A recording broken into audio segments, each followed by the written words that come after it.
అస్సలాము అలైకుం అండి. అందరూ ఎలా ఉన్నారు? బాగున్నారా? రైస్ కుక్కర్లో అయితే మామూలుగా అన్నం ఒకటే చేసుకుంటారు కదా, అయితే కూర కూడా చేసుకోవచ్చండి. ఎలా చేస్తానో ఈ వీడియో చూడండి ఒకసారి. మనకి ఎప్పుడైనా గ్యాస్ అయిపోతే అందరినీ అడగాల్సిన అవసరం ఉండదండి. గ్యాస్ వచ్చేంత వరకు మనం రైస్ కుక్కర్ని అన్నము కూర రెండు చేసుకోవచ్చండి. నాకు గ్యాస్ అయిపోయింది కాబట్టి నేను అన్నము కూర రెండు రైస్ కుక్కర్లోనే చేస్తున్నాను. చూడండి ఎలా చేస్తున్నాను.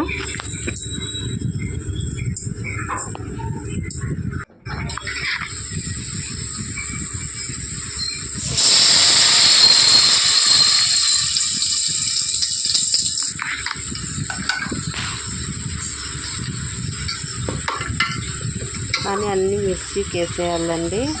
అన్నీ కొంచెం కొంచెం వచ్చిందని కాదు, మిక్సీకి వేసుకొని ఆయిల్ వేసుకొని ఇట్లా తిరగబాటు పెట్టుకోవాల్సి ఉంటుంది.